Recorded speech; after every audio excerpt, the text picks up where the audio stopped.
qui a écouté une station donnée durant la moyenne des 3 semaines de sondage. En termes techniques, c'est ce qu'on appelle la portée. Ils l'ont écouté pendant un quart d'heure. Au moins pendant un quart d'heure. Un seul quart d'heure ou 50 quarts d'heure, cette personne est comptée une fois. Et c'est de là qu'on peut calculer la cote d'écoute. Parce que si on le prend dans la région immédiate de diffusion, on connaît le nombre total de personnes habitant dans ce territoire. S'il y a 10 000 personnes qui habitent dans une région donnée, qu'entre 5 heures et 5 heures et quart, 100 personnes aient écouté une station, 100 sur 10 000 nous permet de calculer un pourcentage, et c'est ça la cote d'écoute. En plus de la cote d'écoute et de la portée, le livre BBM donne des informations sur la clientèle de chaque station. Tous ces chiffres sont livrés à l'analyse, la comparaison et l'interprétation des radiodiffuseurs. Si ça n'existait pas, tout le monde prêcherait pour sa paroisse, tout le monde se dirait numéro 1. À ce moment-là, on doit avoir un point de référence. On a tous un point en commun chez les radiodiffuseurs, c'est de référer à ces fameux livres-là qu'on appelle BBM. Et c'est évident que ça revêt un cachet très particulier lorsque ça sort. On fait des études, on retourne à la petite école. C'est le grand livre, finalement. On appelle ça dans le milieu la Bible. Il n'y a pas de doute là-dessus, on consulte ça religieusement parce que les prix des commerciaux en dépendent, le succès financier de l'entreprise en dépend. On peut même penser que, dépendamment des radiodiffuseurs, que des emplois en dépendent également. Surtout lorsqu'on est structuré en bloc, ce qu'on appelle les émissions blocs, c'est qu'une émission telle que celle d'André Arthur, par exemple, si jamais on s'aperçoit que les résultats sont faibles, on remplace tout simplement l'individu. Si on parle de CFLS, on ne peut pas remplacer un individu pour rien parce que c'est un format. C'est des individus qui cadrent à l'intérieur d'un format et non des blocs.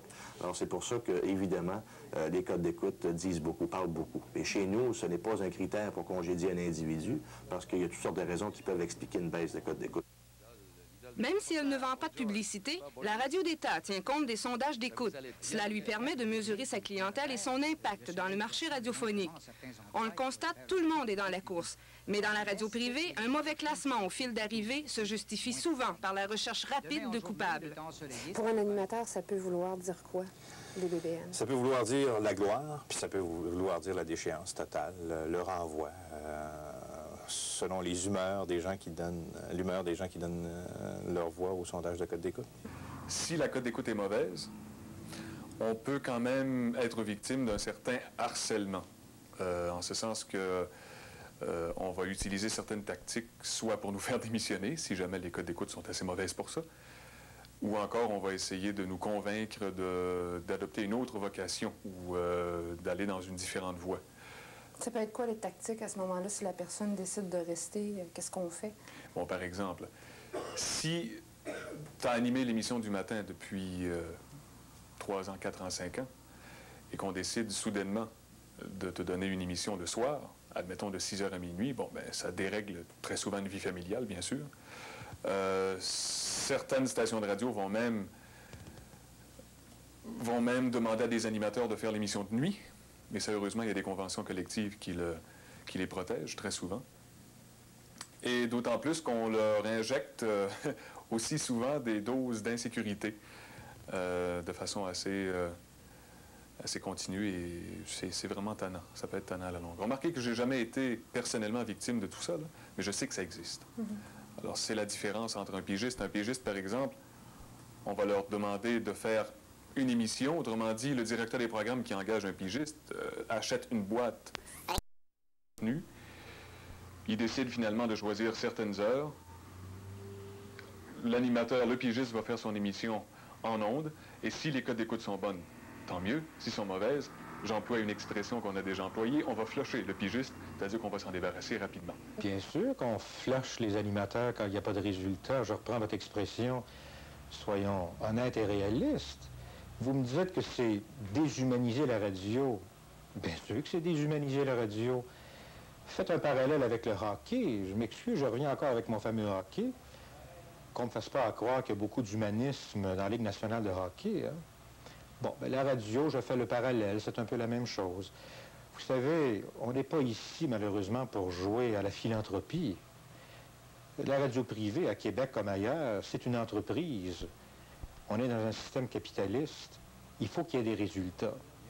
Très souvent, on flush sans plus d'explications aux intéressés et pour obtenir de meilleurs BBM, on actionne le manège.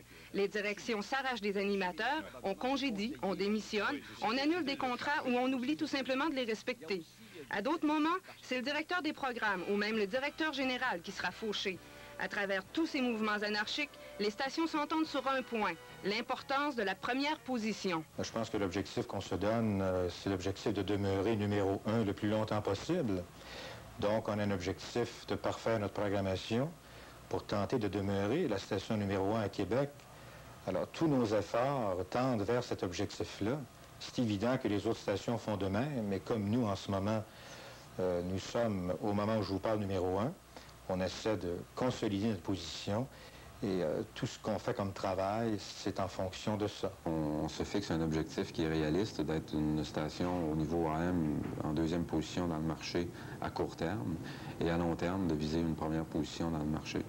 Est-ce là le syndrome de la première position? En tout cas, on conçoit mal la rentabilité en étant bon 4e ou 5e, surtout chez les stations de service AM. Pour la première place, on reprend de vieilles recettes, on copie celles du concurrent ou on en improvise en espérant des résultats rapides. On avait une station de vedette à CHRC. Bon, c'est une façon d'opérer.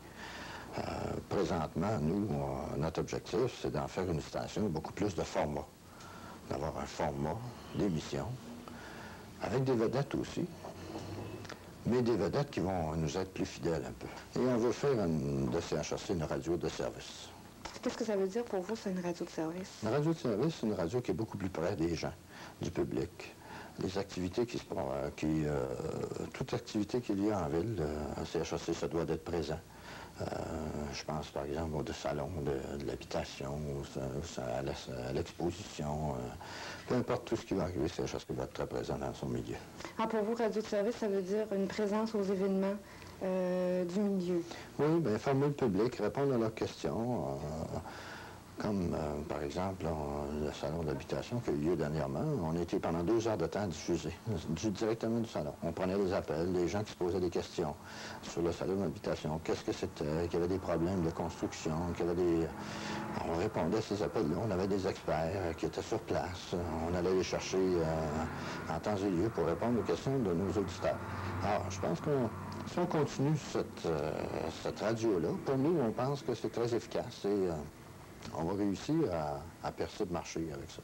Nous ne sommes pas les seuls sur la bande AM à Québec à faire de la radio de service. Nous sommes au moins 3 au moment où je vous parle, et même 4. Et vous êtes aussi une radio de vedette ou enfin vous semblez prendre cette orientation? Oui, CJRP de plus en plus s'oriente vers une radio de vedette et ça, c'est créé par la compétition à Québec.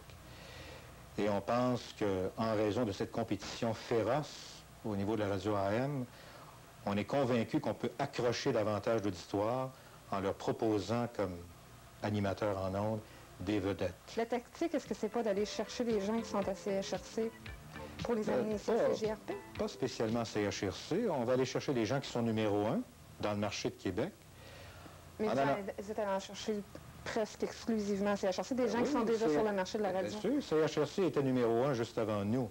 Alors forcément, il fallait drainer à CHRC pour s'accaparer des vedettes québécoises. Mais vous êtes en train de vider presque carrément CHRC Bien sûr qu'on est en train de vider CHRC, on n'a pas fini. Et s'il y a un autre numéro 1 à CHRC, on va prendre tous les moyens pour aller la chercher ou le chercher. L'effet de la guerre a peut-être été amplifié depuis, peut-être à Québec, sur le marché de Québec, peut-être depuis 2 ans, à cause du déménagement d'André Arthur, à cause de l'arrivée des 2 nouvelles stations FM, à cause du changement, du déménagement de certains animateurs qui s'est passé dans différentes stations. Mais encore là, c'est de la compétition, je veux dire, dans le sens où si un radiodiffuseur va chercher un animateur plutôt qu'un autre, puis réussit à l'avoir au détriment de son compétiteur, c'est de la compétition finalement. C'est pas une question de guerre ou de coup de couteau finalement. Je pense que c'est de la saine compétition. CFLS, c'est à peu près la dernière radio musicale AM à Québec. Les autres AM se dirigent vers des stations de service. Est-ce que vous ne faites pas une erreur? En réalité, elle l'a toujours été. Seule. Parce que moi, je me souviens, si on se reporte à 1975, CFLS a été très audacieux en y allant de l'avant, en diffusant la musique 24 heures sur 24, un peu comme les anglophones l'ont fait. La formule n'est pas neuve, on ne prétend pas avoir inventé la formule, mais c'est une combinaison gagnante qui existe depuis de nombreuses années aux États-Unis. On l'a appliquée en français. Ça non plus, c'est pas facile. Mais par contre, on a eu l'audace de le faire et ça a rapporté des dividendes. Évidemment, le AM, on parle d'un véhicule qui est un petit peu vieillot. Si on compare ça à un son radiophonique FM, la qualité n'est pas la même. Mais on mise beaucoup sur la personnalité de l'animateur à l'intérieur du format là-dessus. Si on prend par exemple le marché de New York, il y a peut-être 20 radiodiffuseurs qui font exactement la même chose, diffusent la même musique, mais où il y a une différence, c'est la personnalité, air personality DJ qui appelle aux États-Unis. Alors nous, on s'applique là-dessus pour contrer le fameux phénomène FM. Il y a également l'avenue du AM stéréo qui est appelé à se développer. C'est sûr que dans les médias, il y a très peu d'appareils disponibles dans le marché de Québec, mais ça va prendre un certain temps, mais on va y arriver. Là, on devance tout simplement le marché. On veut être avant-gardiste dans ce domaine-là, puis on sait que tôt ou tard, ça rapportera des dividendes, mais c'est le temps qui va nous arranger ça. Mais dans le marché AM actuel, est-ce que vous ne devriez pas vous orienter vers une radio de service? Moi, je trouve que ça serait essayer de concurrencer déjà des stations qui existent depuis je ne sais pas combien d'années, des stations qui ont déjà fait leur marque dans le type de radio-service. Ça peut prendre énormément de temps pour rivaliser avec ces gens-là. Il va falloir apporter des corrections, aller chercher des personnalités et ainsi de suite. Sans connaître le résultat, c'est un coup de dé. Parce que moi, je dis, on a eu des preuves de ça dans le passé. CKCV a tenté à plusieurs reprises de déloger CHRC et CJRP. On a essayé la radio-service, on a essayé la radio des sports, on a essayé combien de formules, je ne sais pas. Ça a toujours rien donné. Alors nous, il faut faire attention. On a toujours notre combinaison gagnante. Et à preuve du contraire, on est toujours en bonne position dans le marché. On a perdu des plumes, mais on va tenter de contrer ça par une formule musicale, mais plus adaptée. On est en train de procéder à des changements. Pour décider de l'orientation d'une programmation et connaître les besoins de l'auditoire, peut-on se contenter de la seule interprétation des BBM? Être dans la place d'un directeur de programmation, je trouverais ça assez difficile de pondre une programmation à partir de seulement les données de BBM. Parce que, surtout en radio, où c'est difficile il y a tellement de styles de programmation radio, il y a tellement d'heures de programmation dans une semaine, c'est difficile de savoir qu'est-ce que ça signifie, ça. D'avoir une concentration, par exemple, de 6% de 12-17, je peux donner cet exemple-là. Est-ce qu'on s'occupe des chiffres absolus ou des chiffres relatifs? Alors finalement, on tombe dans l'interprétation des données et c'est très difficile. Est-ce qu'on privilégie? En télévision, il y a des points de repère. Quelque part, des gens sont d'accord. En radio, les gens vont dire, ben, moi, c'est le nombre d'heures d'écoute qui m'importe par semaine. Il y en a d'autres qui vont dire, c'est l'auditoire de la région centrale. Il y a tellement de bases d'évaluation que c'est difficile pour le programmeur, celui qui fait la programmation, de concevoir une grille de programmation qui réponde à un groupe cible. C'est plutôt un peu par tâtonnement. Et c'est pour ça que l'expérience des programmeurs, les gens qui ont fait de la programmation, est importante. C'est que ces gens-là, ceux qui sont là depuis un certain temps, connaissent le marché, ont fait des expériences, ont vu qu'est-ce que ça faisait et peuvent modifier leur programmation à partir d'un combiné d'expériences du passé et d'analyse quantitative. Quand on est dans une organisation comme Télémédia, on profite évidemment d'une expertise qui est beaucoup plus grande que quand on est en radiodiffuseur isolé comme Télé-Capitale ou comme CFLS, par exemple, le son, ou comme CJMF l'était seul dans son coin. On bénéficie d'une expertise qui est beaucoup plus importante, qui est beaucoup plus grande. On dit facilement, il y a un vieux proverbe qui dit qu'il y a plus d'idées dans deux têtes que dans une. Et je pense que le fait d'appartenir ou d'être ou d'exister dans un réseau